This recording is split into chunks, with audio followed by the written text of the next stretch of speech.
មុនការប្រកួតគំតបាទៅក្នុងទឹកទី3ស្រែកអាកាយប្រកាគឺកាយបាទចុងក្រោយបាទលោកសូមហាងបាទល្អណាស់បាទជាមួយនឹងចាំមិនហឿង My Festival ភូមិទិភាពអន្តរជាតិកម្ពុជាអេរ៉ង់ទឹកទី3 Round 3បាទទស្សនការប្រកួតទឹកទី3បង្គោលក្រហមចាំមិនហឿងបង្គោលភៀវសំហាងផ្ទះស្ដាប់របស់មិនហឿងផ្ទះស្ដាប់ពីមិនហឿងជើងដៃឆ្វេងពីហើយបាទក៏ឆ្វេងមិនហឿងដល់ចូលហែមួយតកាត់ទៅបាទពីសំហាងទៅលើចាំមិនហឿងមិនហឿងដល់ចូលមិនហឿងចូលអីឡើងឆ្វេងដល់ចូលយឺតស្ដាប់មួយអាយយសំហាងល្អណាស់តឆ្វេងចូលមួយទឹកតឆ្វេងចូលទៅចូលមកតតែឲ្យវាយទៀតឆ្លងមួយទៀតទុកឆ្លងមួយទៀតបាទឆ្វេងបាទឆ្វេងរបស់សំហាងបាទព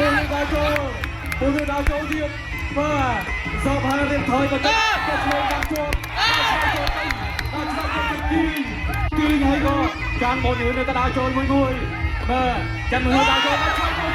ជួយពេញបាទចាំមើលយ៉ាញ៉ែវិញឆ្វេងទៀតបាទទឹកទី3នេះចាំមើលឲ្យសឹងបាទឆ្វេងបាទមើលដល់ចូលតឆ្វេងមួយទៀតបាទតឆ្វេងស្នាមបាំងជួអាយ៉ាបាទទឹកខូចជើង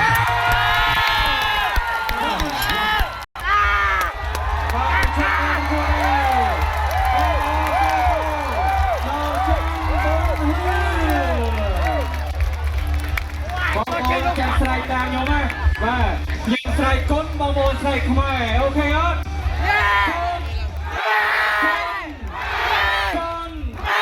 អូហូយទឹកឲ្យដល់ចាំមុនហឺបាទផ្ញើទុកឈ្មោះនិងក្តីស្រឡាញ់ដល់ចាំមុនរឿងផងហើយក៏សោកស្ដាយបាទដល់សពហើយរៀបត្រីគេដល់អស្ចារ្យរៀបត្រីដល់ក៏ក្រៅពី Gainsbourg គុណខ្មែរ Festival បាទចាំមើលបាទប្រូពីបាទភាពលេះឡាស់ដល់តាមរៀបដួលដៃគូតស៊ូទី3ដូចជាជ័យចំណែបានទៅលើកីឡាករបង្គោលក្រហមចានបុនហ៊ូអបអរគុណហើយជាពិសេសក៏បងប្អូនដល់លោកបងក្រុមជឿរៀបអរគុណដល់សមាជិកតម្លៃនៅក្នុងការគ្រប់គ្រងប្រដាល់គុណខ្មែរបាទទៅលើសង្វៀន Gainsbourg ផងដែរ